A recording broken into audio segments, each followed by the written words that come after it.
Selamat pagi CLCC Bandung. Selamat pagi. Masih semangat? Semangat ya, yang depan semangat sekali, saya harap yang belakang juga semangat. Oke, kita tahu hari-hari ini kita kerasanya kok waktu berjalan begitu cepat ya. Dan tanpa sengaja kita ngitung, wah udah di November minggu kedua.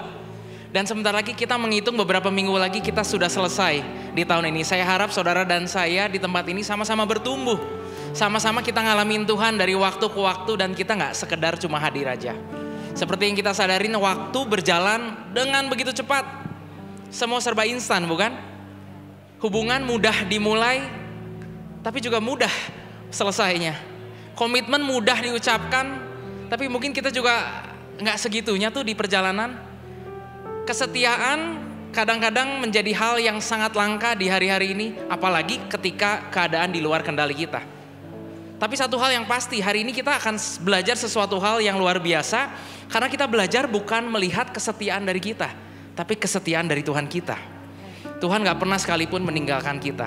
Tuhan selalu ada di musim dari Januari sampai adanya kita November hari ini. Tuntunan Tuhan yang dahsyat tetap ada hadir buat saudara dan saya di tempat ini. Semangat saudara.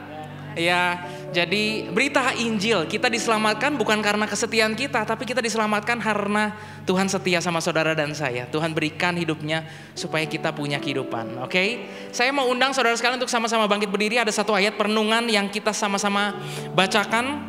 Tema bulanan kita masih Walk by the Spirit. Dan tema khusus hari ini adalah bicara tentang kesetiaan. Semuanya bisa sama-sama baca ya apa yang ada di sini. Dan kita sama-sama baca dengan penuh keseriusan. 3, 2, 1. Sebab itu haruslah kau ketahui bahwa Tuhan Allahmu, dialah Allah, Allah yang setia, yang memegang perjanjian dan kasih setianya terhadap orang yang kasih kepadanya dan berpegang pada perintahnya sampai kepada beribu-ribu keturunan. Amin. Oke, saya ngerti mungkin hari-hari ini ada yang kita ngerasa lelah, sudah hampir di ujung tahun atau kita ngerasa bingung. Pakai kesempatan ini buat sama-sama kita take a break. Kita mau sama-sama rest in Him. Kita mau sama-sama take a deep breath dan masukin ibadah hari ini dengan hati yang tahu percaya bahwa Tuhan setia sama kita. Yuk kita tundukin kepala dan kita berdoa. Tuhan, terima kasih Tuhan buat hari yang luar biasa.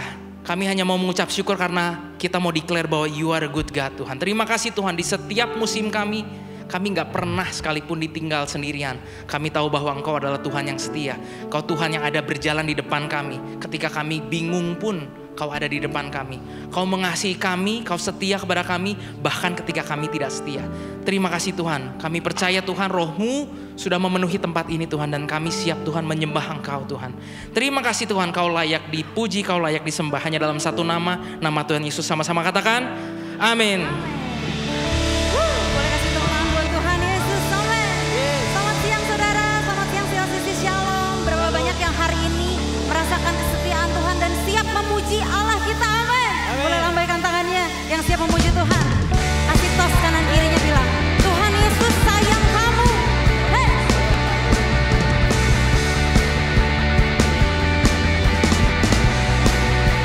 Sama-sama katakan, Engkau Allah pencipta segalanya.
bertahta atas kehidupan kami. Engkau bertahta Tuhan. Amin.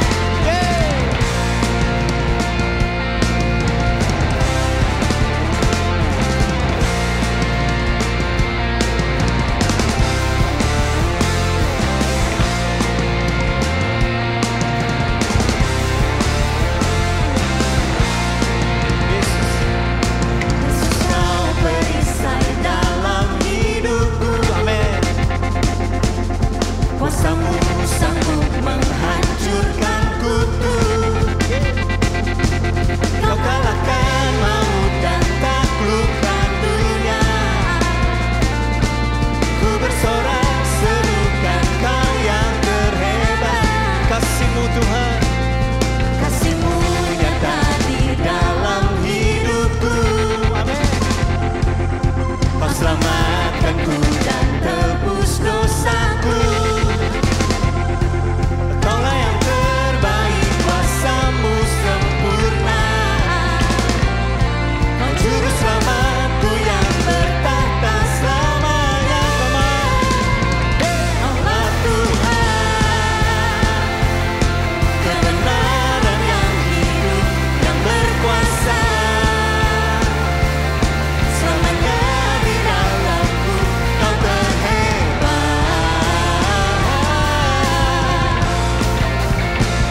Ku bersorak, tinggikan nama-Mu. nyata di dalam hidupku. Kau selamatkanku, Kau selamatkanku dan tebus dosaku. Kaulah yang terbaik, kuasa-Mu sempurna. Kau juru selamatku yang bertahta selamanya. Kaulah Tuhan, kebenaran yang hidup, yang berkuasa. Selamanya di dalamku, Kaulah Tuhan, kebenaran yang hidup, yang berkuasa. Selamanya di dalamku, Kau terhebat. Ku bersorak, tinggikan nama-Mu. Boleh serukan Yesus yang terhebat? Siapa yang terhebat? Yesus. Katakan.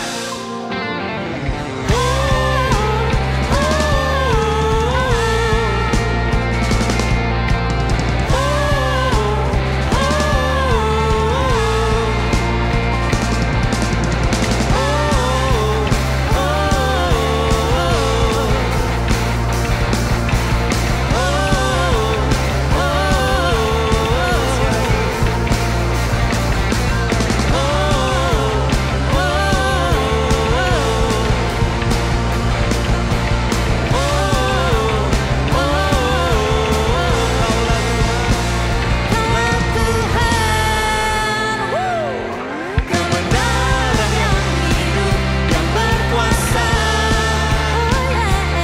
Selamanya di dalamku, Kaulah Tuhan. Kebenaran yang hidup, yang berkuasa.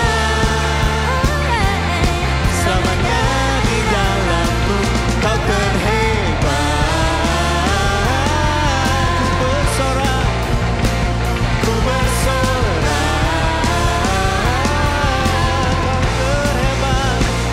Kau terhebat.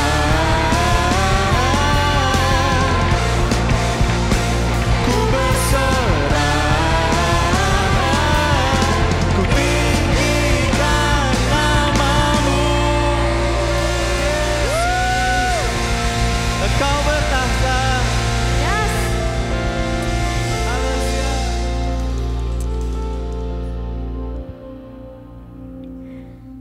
Saudara, kalau hari ini kita bisa sama-sama bertepuk tangan, bersorak buat Tuhan Allah kita. Berapa banyak yang sepakat dengan saya, semuanya bukan karena perbuatan kita, amin. Bukan karena apa yang bisa kita capai sampai hari ini. Tapi semuanya karena perkenanan Tuhan. Semuanya karena Tuhan yang berkenan atas setiap kita yang ada di tempat ini.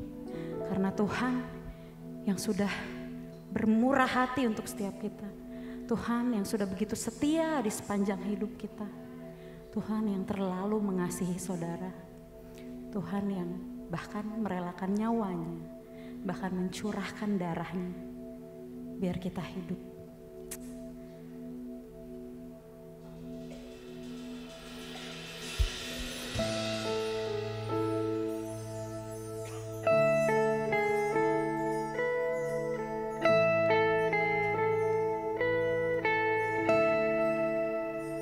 Kasih Tuhan sungguh mulia, tulus dan sempurna mengasihi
dari dalam lubuk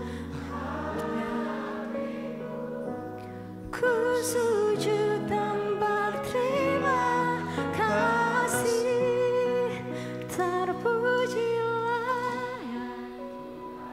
Kau ditinggikan Tuhan, Kau ditinggikan. Di atas segalanya ya, ya. Dari dalam lubuk hatiku, nyatakan, ku sujud dan berterima kasih. Dari dalam lubuk hatiku, ku sujud dan berterima kasih. Beri tepuk tangan buat Tuhan Yesus. Kau terlalu baik Tuhan, Kau terlalu baik Tuhan. Terima kasih, terima kasih Yesus. Kau baik Tuhan, Terima kasih. Kau baik Tuhan. Kau setia, Kau setia, Kau setia.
Kami bersyukur Tuhan memiliki Allah seperti Engkau Tuhan Yesus.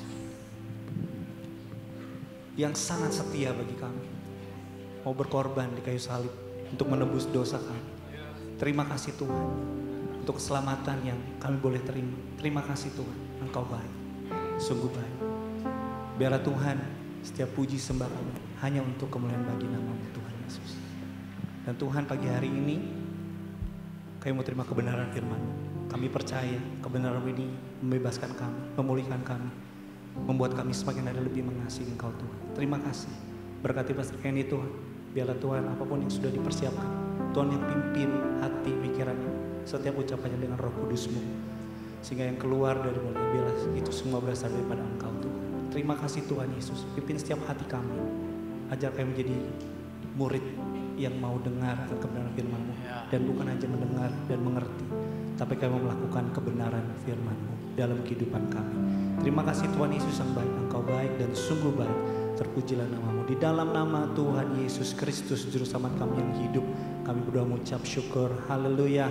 Amin. Amin. Boleh tetap berdiri saudara sekalian. Saudara sekalian diberkati dengan pujian penyembahan pagi hari ini. Boleh beri tepuk tangan buat teman-teman yang melayani. Thank you guys, thank you. Oke. Hari yang luar biasa pastinya Tuhan Yesus juga tetap akan berbicara secara spesifik bagi saudara dan saya. Dan pembicara tamu hari ini gak asing lagi buat kita. Kita kenal Koken sebagai orang yang mengerti firman Tuhan, mencintai firman Tuhan dan bahkan menghidupi apa yang disampaikannya. Beliau adalah Associate Teaching Pastor dan Generations dari Jakarta Praise Community Church. Beliau rindu membangun generation yang kuat dan juga berakar pada kebenaran firman Tuhan. Oleh karena itu tanpa berlama-lama lagi Pastor Kenny datang hari ini bersama dengan istri tercinta Karieta. CLCC Bandung, make some noise buat Pastor Kenny Go.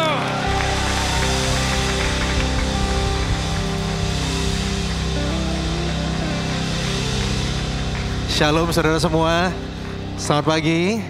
Silakan duduk. Terima kasih atas sambutannya yang begitu hangat.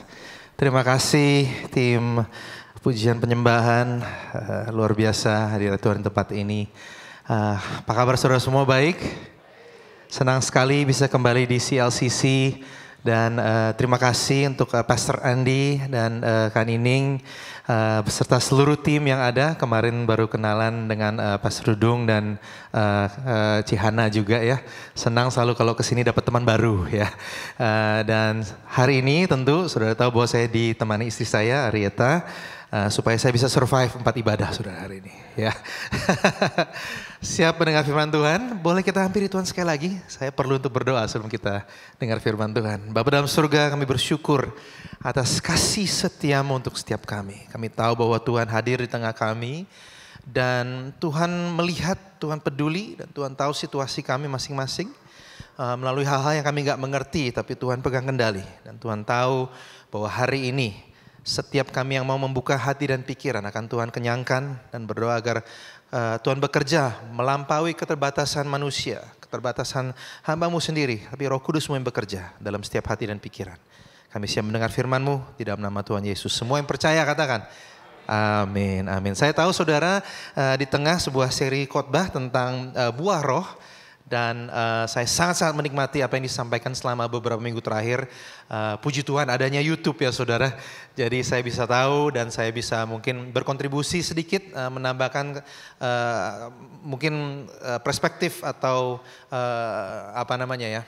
pewahyuan yang baru untuk saudara dalam saudara menghidupi apa yang saudara dengar selama beberapa minggu terakhir ini ya. Kita hari ini akan bicara tentang kesetiaan, buah roh. Kesetiaan ya. Kesetiaan adalah sebuah nilai moral yang mulai sepertinya berkurang hari-hari ini saudara. Kita sering mendengar berita tentang pernikahan yang akhirnya berakhir dan mereka bercerai saudara. Ya, orang-orang yang tadinya memutuskan atau berkomitmen untuk setia satu sama lain akhirnya bubar, saudara. Itu suatu hal yang sedih sekali, saudara. Dan dilakukan antara orang yang terkenal dan maupun kadang dalam komunitas yang dekat dengan kita juga. Kita dengar ada hubungan-hubungan yang selesai begitu saja. Tentu nggak begitu saja kejadiannya, saudara, karena pasti melalui banyak pergumulan dan akhirnya mereka memutuskan untuk berpisah. Mungkin di komunitas kita, pertemanan kita, ada keluarga seling kita. Nah, nggak heran bahwa semakin kesini generasi yang baru mulai agak sinis terhadap kesetiaan, saudara. Mereka merasa bahwa nothing lasts forever, nggak ada yang bisa bertahan lama, ya. Jadi kita mau langsung lihat dalam firman Tuhan apa yang Tuhan bicarakan tentang kesetiaan untuk kita semua di tempat ini. Nah, kita akan lihat di surat Galatia, tentu saudara di tengah surat Galatia selama beberapa minggu ini, Rasul Paulus sedang menegur orang-orang Kristen di Galatia yang sudah agak melenceng dari Injil yang dia beritakan pada awalnya, ya. Rasul Paulus berkata bahwa Yesus cukup untuk menyelamatkan mereka semua. Yesus cukup untuk mereka berkenan di hadapan Allah. Tapi lalu ada sekelompok orang-orang beragama Yahudi, mereka masuk dan mereka bilang, enggak, Yesus enggak cukup gitu. Enggak sesimpel itu, kalau setelah Yesus masih harus lagi kamu saat itu mereka katakan kamu harus disunat, ya. Harus tetap mengikuti menaati hukum Taurat juga. Jadi Yesus dan hukum Taurat. Saya nggak tahu kenapa kalau saya bisa interview orang-orang Yahudi itu, mungkin saya tanya, menurut kamu, saya ajak debat gitu ya, karena teaching pastor dulu gitu, saudara ya. Saya tanya gitu, kenapa menurut kamu Yesus nggak cukup? Mungkin mereka bilang begini, ya nggak praktis lah gitu. Mungkin mereka pikir, ya kayaknya kita butuh sesuatu yang lebih tangible gitu untuk iman kita, ya. Kalau ada aturannya kan lebih jelas gitu ya. Mungkin mereka argue seperti itu, tapi intinya adalah Paulus menegur mereka semua. Dia katakan bahwa mereka berkata Yesus ini nggak cukup.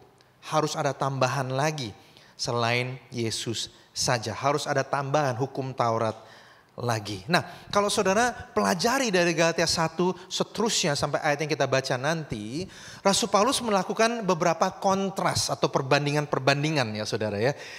Dia membandingkan, contohnya tentu kasih karunia dan hukum Taurat gitu. Dia bedakan ini dua hal yang berbeda nih, ya. Dikontras sama dia, ini hitam, ini putih gitu ya, contohnya seperti itu ya.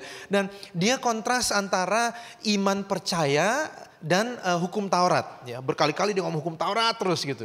Yang satu percaya Yesus, yang satu hukum Taurat. Yang satu percaya dengan iman, yang satu hukum Taurat lagi. Lalu dia bandingkan juga. Dia tanya, kamu ini terima Roh Kudus karena kamu taat sama hukum Taurat atau karena kamu percaya sama Yesus? Dia lakukan perbandingan itu lagi, ada kontrasnya, saudara. Lalu dia bicara tentang di perjanjian lama.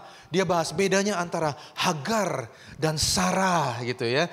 Dia bedakan lagi antara Adam dan Kristus gitu. Dia terus lakukan perbandingan supaya apa? Supaya mereka ini get it, saudara. Supaya mereka mengerti, ya. Kadang di tengah keadaannya agak abu-abu, saudara. Kadang harus diperjelas. Mungkin kamu abu-abu ya, tapi ini hitam, ini putih gitu. Itu yang dilakukan oleh Rasul Paulus. Seterusnya sampai ayat-ayat yang kita baca berikut ini. Galatia pasal 3 ayat 24. Dia menjelaskan tentang hukum Taurat dulu. Jadi ayat 24, hukum Taurat adalah penuntun bagi kita sampai Kristus datang. Supaya kita dibenarkan karena iman. Sekarang iman itu telah datang. Karena itu kita tidak berada lagi di bawah pengawasan penuntun. Sebab kamu semua adalah anak-anak Allah karena iman dalam Yesus Kristus. Karena kamu semua yang dibaptis dalam Kristus telah mengenakan Kristus. Jadi Paulus berusaha mengklarifikasi sedikit. Dia bilang, saya nggak against hukum Taurat, dia bilang begitu. Hukum Taurat itu bagus. Karena hukum Taurat ini Tuhan yang kasih. Tapi kita harus mengerti fungsinya dulu gitu ya. Ini saya berusaha untuk jelasin apa yang dia berusaha katakan di Galatia gitu. Nah, dia jelaskan bahwa pada saat Yesus belum datang, Tuhan kasih hukum Taurat supaya apa? Supaya manusia nggak saling membinasakan satu sama lain. Harus ada aturan biar tertib, ya nggak saudara? Kalau misalnya nggak ada aturan dan semua orang terserah seenak jidat mau ngapain aja, ujung-ujungnya nanti kehancuran. Ujung-ujungnya chaos, saudara. Dan kalau chaos terjadi ya nanti terjadi kematian, maut, apapun itu saudara. Jadi Tuhan kasih hukum Taurat itu bagus. Supaya manusia jadi tertib dan gak saling menyakiti, merugikan, bahkan mungkin membinasakan satu sama lain. Tapi begini saudara, hanya karena saudara ikut aturan dan tertib di luar, bukan berarti hati saudara sudah berubah. Ya, beda antara kita taat karena kita takut sama kita taat karena memang kita mau dan kita kepengen. Beda antara saudara datang, saudara bawa kado ya untuk para suami mungkin karena saudara takut sama istri, atau saudara bawa pulang kado karena memang saudara mengasihi istri. Perilakunya sama sih, pulang bawa kado, tapi hatinya beda. Jadi pada saat Tuhan kasih hukum Taurat, dia pastikan yang paling perilakunya ini mereka gak saling membinasakan deh gitu. Tapi hati masih belum berubah. Dan Tuhan mau hati kita itu berubah saudara. Dan yang bisa mengubah hati manusia hanya Yesus saudara. Hanya Yesus melalui Roh Kudus yang mampu mengubah hati manusia. Jadi dilakukan kontras ini. Jadi hukum Taurat gak bisa mengubah hati. Yesus yang bisa mengubah hati kita. Dan ini argumen yang Rasul Paulus terus berikan di surat Galatia ini. Kita lanjut pasal kelima ayat 16 yang saudara sudah pelajari beberapa minggu ini. Maksudku ialah hiduplah oleh roh, maka kamu tidak akan menuruti keinginan daging. Itu yang kita mau, gak mau turut sama daging saudara. Ayat 17, sebab keinginan daging berlawanan dengan keinginan roh. Dan keinginan roh berlawanan dengan keinginan daging. Karena keduanya bertentangan. Sehingga kamu setiap kali tidak melakukan apa yang kamu kehendaki. Jadi dalam surat Galatia, Paulus terus nih melakukan penekanan melalui perbandingan dan kontras itu. Sampai dia tiba di Galatia 5 ini saudara. Dia melakukan kontras dan perbandingan antara roh dan daging. Itu kontrasnya. Nah saudara, saya dulu berpikir bahwa hidup roh itu artinya wah saya rajin berbahasa roh saudara. Saya dulu pikir gitu. Saya pikir dulu hidup dalam roh adalah saya selalu bisa dengar suara Tuhan setiap hari saudara. Dan saya pikir dulu kalau saya hidup dalam roh, saya jalannya agak ngambang sedikit gitu saudara. Ya, agak floating gitu kemana-mana gitu ya. Lalu setiap kali orang nanya saya, wah yang keluar penuh dengan kata-kata hikmat saudara. Saya pikir dulu hidup dalam roh itu selalu saya hafal semua ayat firman Tuhan saudara ya. Nadanya agak sedikit serius, sedikit mendalam gitu ya. Saya hidup dalam roh gitu. Dan kalau ngomong rohnya gak bisa roh, tapi roh saudara. Saya pikir hidup dalam roh itu terlihat dari hal-hal eksternal saudara. Dan saya pikir dulu bahwa hidup dalam daging artinya ya hidup dalam dosa saudara. Tapi yang menarik adalah itu enggak konsisten dengan kontras dan perbandingan yang Rasul Paulus sedang katakan di situ saudara. Bukan itu saudara yang dia maksud saudara. Nah kenapa ini penting saudara? Karena ayat berikutnya ayat 18 Paulus berkata begini, akan tetapi jikalau kamu memberi dirimu dipimpin oleh roh, maka kamu tidak hidup di bawah hukum Taurat. Oh, dia mulai memperjelas saudara. Jadi ada lagi hidup roh, lalu hidup dalam daging, dan dia bilang roh dan apa? Hukum Taurat. Dalam arti apa? Kamu mau hidup diubah oleh Roh Kudus, dituntun oleh roh, atau hukum yang artinya usahamu sendiri. Karena kita semua mau berubah. Kita mau perilaku kita berubah. Saya mau perilaku saya berubah. Saya mau perilaku semua orang semuanya berubah. Tapi saya harus memutuskan mau lewat cara yang mana. Mau lewat roh atau lewat daging. Mau lewat roh dan iman atau lewat perbuatan kita sendiri. Usaha kita sendiri saudara. Nah kita lanjut baca. Nah tapi saya ingin saudara, saya akan bawa, biasanya saya stick ke Galatia 5 aja. Tapi kita berkunjung ke surat Paulus yang di sebelah sebentar. Di kitab Roma saudara ya. Di surat Roma ayat pasal 6 ayat 14. Paulus ngomong begini. Sebab kamu tidak akan dikuasai lagi oleh dosa. Karena, ini alasannya. Kamu tidak berada di bawah hukum Taurat. tetapi di bawah kasih karunia. Jadi Paulus bilang begini saudara, kamu gak akan dikuasai dosa karena kamu di bawah sistem yang berbeda. Nah artinya apa? Kalau kamu di bawah hukum Taurat, kamu akan dikuasai oleh dosa. Menarik saudara. Kalau kamu masih di bawah hukum Taurat, kalau kamu berusaha untuk dengan usahamu sendiri untuk diselamatkan, untuk berkenan di hadapan Allah, untuk dapat berkatnya Tuhan, kamu ini di bawah hukum Taurat dan kamu pasti gagal. Itu yang dia katakan saudara. Kalau kamu masih di bawah hukum Taurat, kamu akan bergumul terus dengan dosa. Tapi kamu gak akan dikuasai lagi. Kenapa? Karena kamu sudah pindah sistem nih. Kamu sudah dibawa apa? Kasih karunia. Konsisten saudara. Dari surat Roma ke surat Galatia. Paulus mengajarkan gereja yang seneng banget saudara dengan upaya sendiri, aturan sendiri. Dan berkata bahwa ada cara yang berbeda nih dalam Yesus. Ada cara yang berbeda saat kita bersandar dan percaya pada Roh Kudus untuk melakukan perubahan itu. Kembali ke Galatia 5 saudara, kembali ke Galatia 5. Perbuatan daging telah nyata. Yaitu apa? Percabulan, kecemaran, hawa nafsu, penyembahan berhala, sihir, perseteruan, perselisihan, iri hati, amarah, kepentingan diri sendiri, percideraan, roh pemecah, kedengkian, kemabukan, pesta pora, dan sebagainya. Terhadap semuanya itu, kita gak mau semuanya itu. Semua itu membawa kehancuran, kebinasaan. Saudara. Terhadap semuanya itu, ku peringatkan kamu. Seperti yang telah kubuat dahulu bahwa barang siapa melakukan hal demikian, ia tidak akan mendapat bagian dalam kerajaan Allah. Nah kita kelarin dulu ya saudara ya. Tetapi buah roh ialah, saudara tahu ayat-ayat ini. Kasih, sukacita, damai sejahtera, kesabaran, kemurahan, kebaikan, kesetiaan, kelemah lembutan, penguasaan diri. Tidak ada hukum yang menentang hal-hal itu. Nah saudara saya mau tanya. Ini kan namanya buah roh ya. Saudara udah dengar Pastor Andi juga ajar tentang buah roh. Saya belum pernah saudara melihat pohon yang berusaha banget berbuah. Saya lihat pohon ya, dia diam gitu.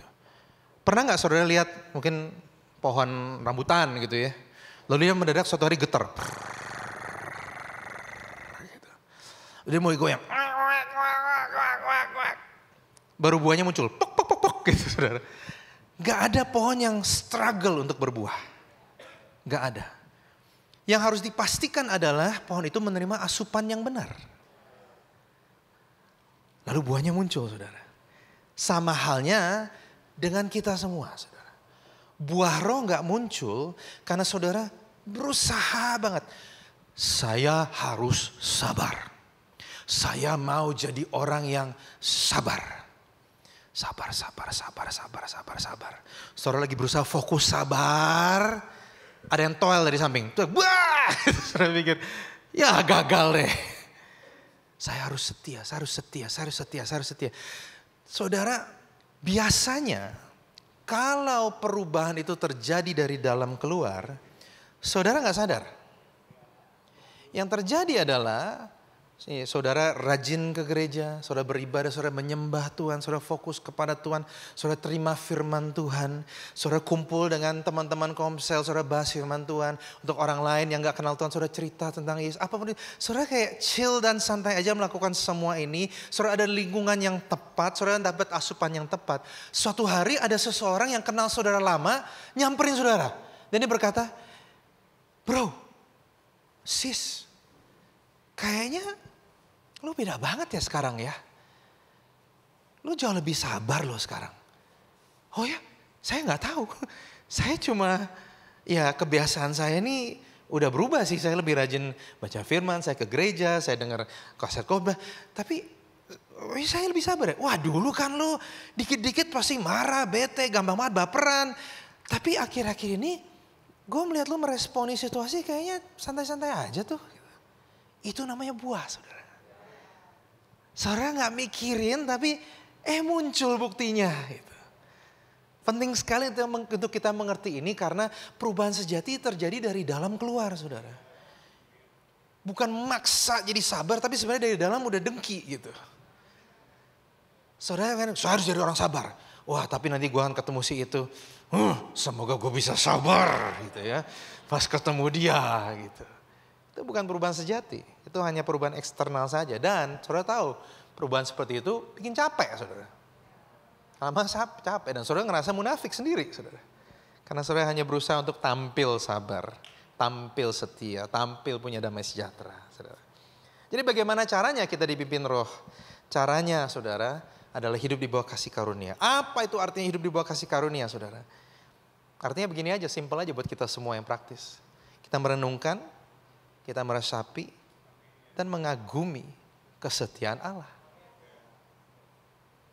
Kita merenungkan, meresapi, dan mengagumi kesetiaan Allah. Gitu doang. Gitu doang. Masalahnya saudara, masalahnya adalah saya tahu ada banyak anak muda sini. Untuk anak muda ini kebanggaan, untuk yang lebih berusia ini kayak pengakuan dosa saudara. Saya ini suka main game saudara. Saya suka main game. Dan saya selalu menantikan Ting Achievement Unlock saudara. Ya, saya senang kalau saya tadinya ada mid boss atau final boss yang saya kalahkan gitu. Wah, it feels good untuk saya meraih sesuatu gitu. Dan sulit kalau saya cuma dibilang, cuma merenungkan, meresapi dan mengagumi kesetiaan Allah gitu doang gitu.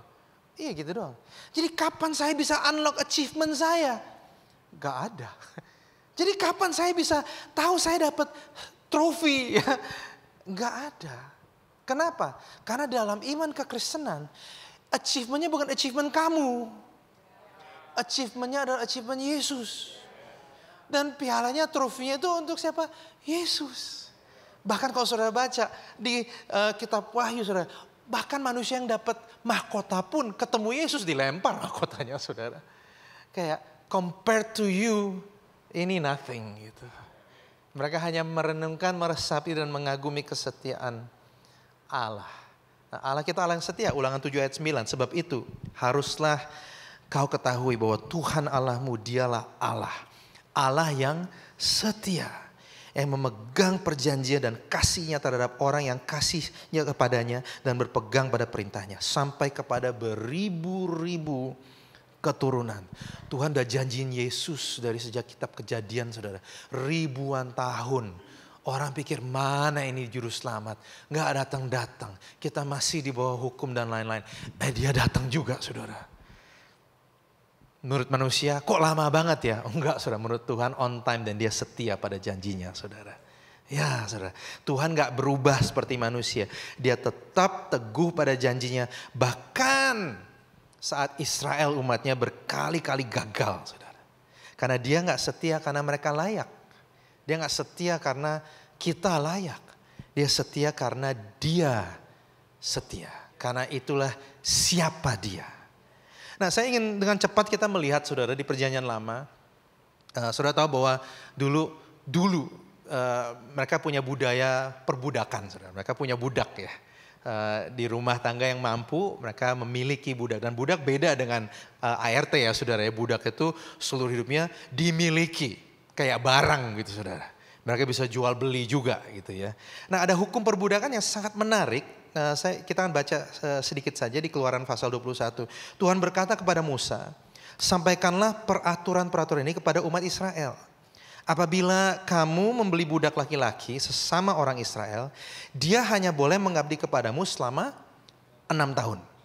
Pada tahun yang ke-7 kamu harus membebaskan dia secara cuma-cuma tanpa meminta uang tebusan darinya. Jadi kalau saudara dibeli sebagai budak ya, kontraknya itu 6 tahun. Tahun ke-7 you're free to go. Ya. Nah, selanjutnya, jika dia belum menikah ketika menjadi budakmu, maka dia akan keluar seorang diri, ya. Budak jomblo ini kan. Jika dia sudah beristri ketika menjadi budakmu, ya, jadi married sebelum jadi budak. Pas jadi budak maka istrinya juga ikut keluar bersama dengannya. Itu dealnya begitu. Ketiga berikutnya. Jika kamu memberikan istri kepadanya ketika statusnya masih sebagai budak dan mereka punya anak laki-laki dan perempuan, maka istri dan anak-anaknya tetap menjadi milikmu. Hanya budak itu sendiri yang keluar menjadi orang merdeka. Jadi pada saat jadi budak jomblo nih, saat dia kerja sebagai budak, dia menikah, punya istri dan anak. Saat kontrak selesai, yang boleh keluar hanya dia. Istri dan anak tetap stay sebagai budak. Berikutnya, akan tetapi jika budak itu menyatakan, aku mengasihi majikanku, istriku, dan anak-anakku, aku memutuskan untuk tetap menjadi budak. Maka kamu harus membawa dia ke hadapanku di kemah Tuhan, lalu membawanya ke pintu atau tiang pintu sebagai alas untuk melubangi daun telinganya sebagai tanda statusnya sebagai budak. Dengan demikian, budak itu akan menjadi milikmu seumur hidup. Jadi dia cuma punya one chance, saudara, untuk keluar. Tapi kalau dia bilang, aku gak mau pergi karena aku mengasihi majikan, aku mengasihi istri dan anak. Oke, caranya bagaimana? Kamu statusnya berubah ya. Disuruh apa? Disuruh tindik, saudara. Ditindik. Dan setelah itu, no way out. Dia harus tetap jadi budak bersama istri dan anaknya seumur hidup. Ini aturannya. Kenapa ada aturan kayak gini ya, saudara? Saudara bisa bayangkan, istri dan anaknya saat setiap kali mereka melihat bapaknya dan lihat ada tindikan, mereka tahu, ini papa sayang sama kami. Ini papa sayang sama kami.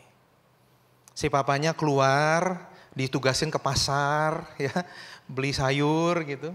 Orang pasar kalau melihat, oh dia ada tindikannya. Oh ini budak seumur hidup nih. Dan mereka tahu dia ini ditindik jadi budak seumur hidup. Karena apa? Karena dia sayang sama istri dan anaknya. Saya mau tanya sama saudara. Sounds familiar saudara? Yesus yang adalah Tuhan. Dia memilih untuk jadi manusia saudara. Dia manusia. Dia 100% Tuhan dan dia 100% manusia. Dia turun untuk kita semua. Dan sampai hari ini, dia kan bangkit, tubuhnya bangkit. Dia tubuh manusia, saudara. Dan dia naik ke surga, tubuh manusia. Dan dia masih tubuh manusia sampai selama-lamanya. Makanya dia mewakili kita, dia imam besar kita, saudara. Dia adalah Tuhan dan dia adalah manusia. Itulah mujizat yang besar, saudara. Dan dia akan selamanya jadi seperti manusia yang dia ciptakan, saudara. Meskipun dia punya segala kuasa dan otoritas. Dan dia ditindik gak hanya di sini saudara. Dia ditindik di tangan, di kaki, semua tubuhnya dibolongin. Supaya apa? Setiap kali saudara dan saya melihat tindikannya, kita ingat bahwa dia mengasihi kita. Dia mengasihi kita saudara. Dia begitu setia dengan kita semua. Dia begitu setia pada kita semua. 2 Timotius 2 ayat 13, jika kita tidak setia, dia tetap setia. Karena dia tidak dapat menyangkal, bukan janjinya, tapi dia tidak dapat menyangkal apa? Dirinya. Itu naturnya dia saudara, untuk setia sama kita. Yesus adalah kesetiaan Allah yang menjadi manusia. Ketika murid-murid ninggalin dia tetap jalan menuju salib, saudara. Tetap jalan. Saat kita berdosa, dia tetap mengasihi kita. Dan dia gak berubah karena kekecewaan. Dia tetap setia karena kasih. Di Taman Getsemani dia berdoa, Tuhan, Bapa bukan kehendakku tapi kehendakmu yang jadi. Di kayu salib dia bilang, dia udah selesai. Saudara, penderitaan tidak bisa menghentikan kesetiaan dia. Gak bisa. Dia gak bisa menyangkal dirinya saudara. Injil berkata begini. Kita tidak diselamatkan karena kesetiaan kita. Kita diselamatkan karena kesetiaannya.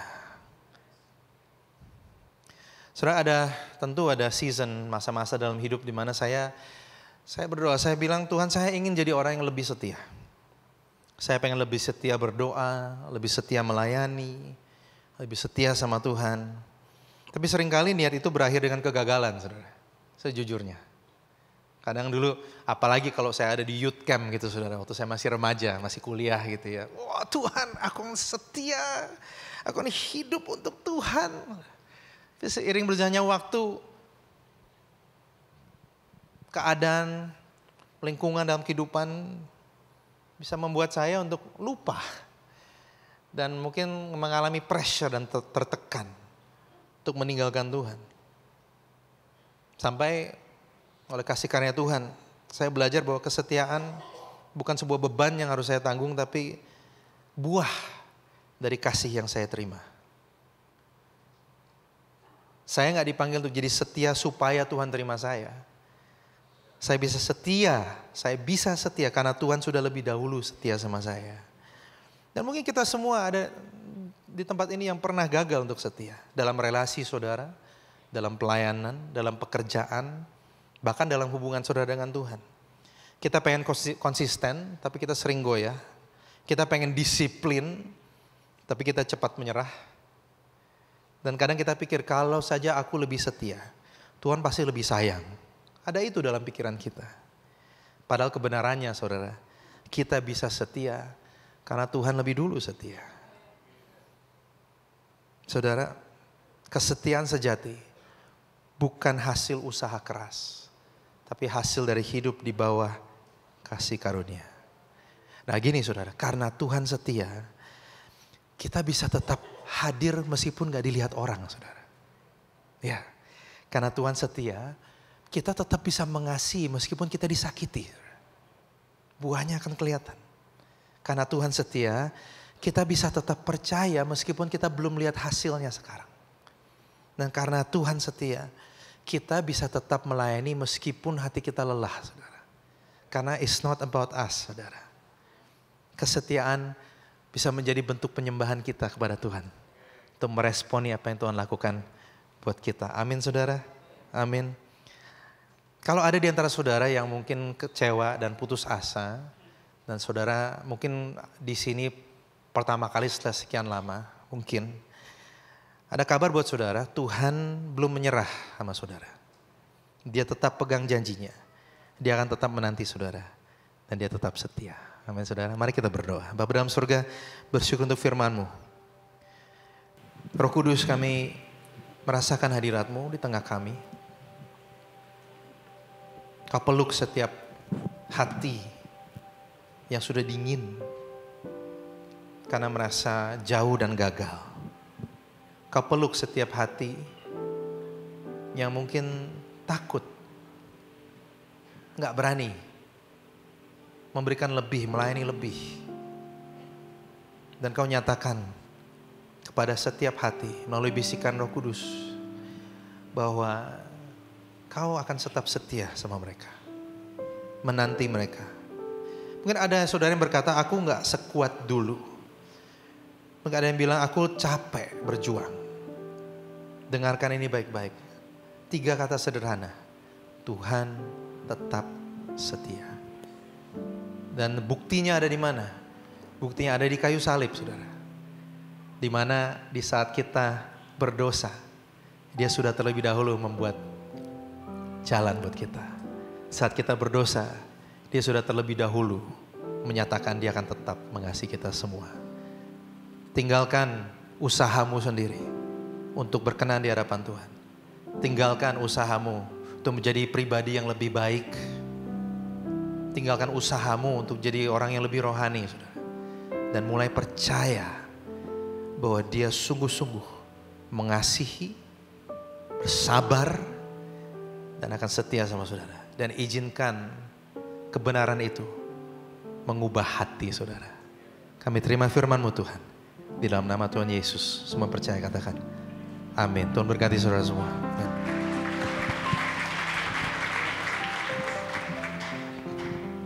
Banyak perenungannya buat kita, hari ini kita bawa pulang. Saya percaya Tuhan masih berbicara sama setiap dari kita. Oke, sebentar lagi kita akan masuk dalam persembahan. Mari kita tundukkan kepala kita. Terima kasih Tuhan, kembali firman Tuhan menegur kami, mengingatkan kembali bahwa Engkau adalah Tuhan yang setia. Bahkan di saat kami gak setia, Kau tetap setia Tuhan. Biarlah setiap hari Setiap dari kami di tempat ini Tuhan, hatinya mulai terbuka Tuhan. Dan kami semakin mengerti Tuhan, kalau Engkau mengasihi kami segitunya Tuhan. Thank you Lord. Kau titipkan banyak hal dalam kehidupan kami, keluarga, pernikahan dan banyak hal. Dan kami mau lakukan ini bukan dengan kekuatan kami, tapi karena Tuhan memimpin kami di depan. Terima kasih Tuhan, Kau mampukan kami Tuhan. Terima kasih buat banyak kesempatan Tuhan yang bisa kami lakukan Tuhan. Dan sebentar lagi juga Tuhan, kami mau bawa persembahan perpuluhan kami. Terima kasih Tuhan, Kau berkati kami Tuhan. Ini bukan tanda bahwa kami mampu atau kami bisa, tapi tanda bahwa Engkau setia dan kami juga mau ikut setia di dalam panggilan Tuhan. Biar segala sesuatu yang kami bawa boleh dikelola dengan baik dan hanya dipakai hanya untuk memuliakan kerajaan Tuhan. Kami siap memberi, kami siap membawakan semua di dalam satu nama Tuhan Yesus Kristus. Sama-sama katakan amin. Selamat memberi. Sebelum kita mengakhiri ibadah hari ini, ada info penting dan hal seru di CLCC dalam waktu dekat ini. Saya Hendy dari Home Clover. Berikut adalah weekly news untuk minggu ini.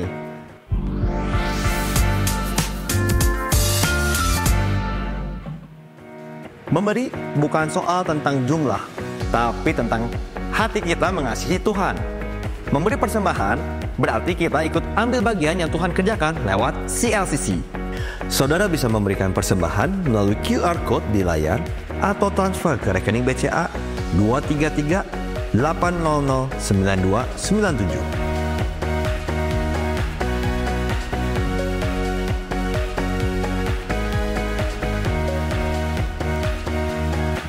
Melalui tema Walk by the Spirit, Tuhan mengingatkan kita bahwa kehidupan kekristenan itu bukan sebuah pengetahuan, tapi sebuah perjalanan yang dipimpin oleh Roh Kudus sehingga menghasilkan buah roh yang dirasakan oleh dunia sekitar kita.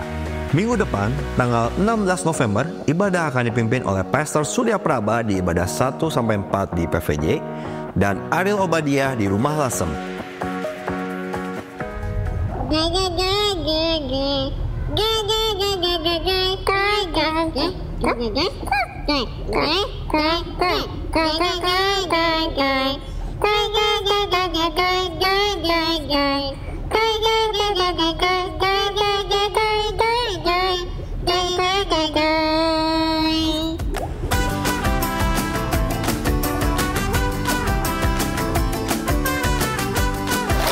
Siap-siap nyelam bareng ikan-ikan lucu dan eksplor dunia bawah laut yang seru banget. Yuk datang ke Christmas CL Kids, Finding Me, Journey to the Deep. Catat tanggalnya ya, Sabtu 6 Desember pukul 2 siang. Open gate jam 1.40 di main hall CLCC PVJ, lantai S2. Buruan daftar sekarang. Let's go deep, deep, deep. Yeay!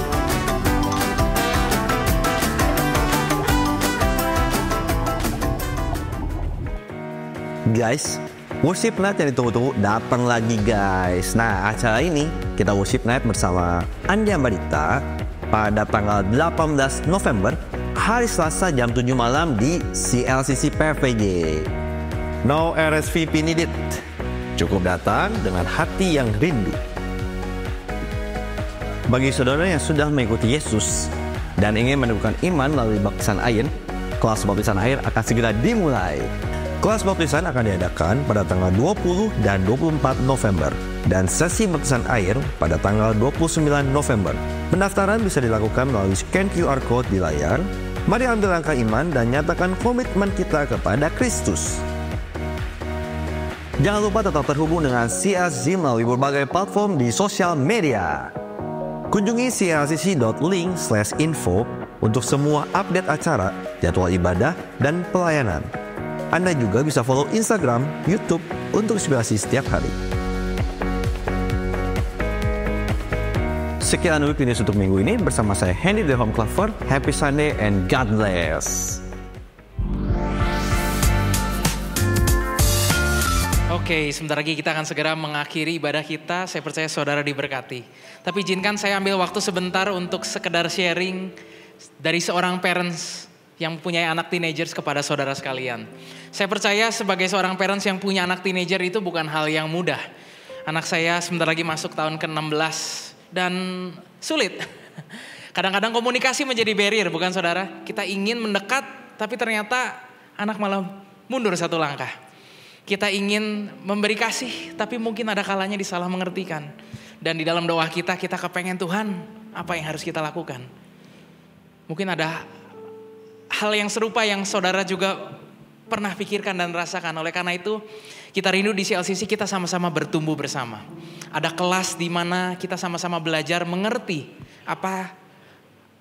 bagaimana ya cara kita bisa berkomunikasi dengan lebih jelas dan dekat mengerti dengan anak kita. Tentunya dari situ kita bisa mengajar kebenaran firman Tuhan kepada anak-anak kita.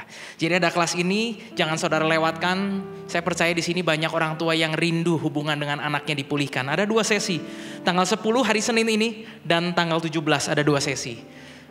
Biasanya pendaftaran sudah segera ditutup, tapi kita ngerti bahwa ini penting. Jadi pendaftaran akan saya tunda dan akan ditutup sore hari ini. Jadi jangan terlalu ambil kelamaan. Kalau itu saudara pengen ada pemulihan dalam keluarga, pengen rindu saudara atau keluarganya juga dipulihkan, yuk ambil bagian dan daftar dan kita sama-sama belajar. Saudara sepakat?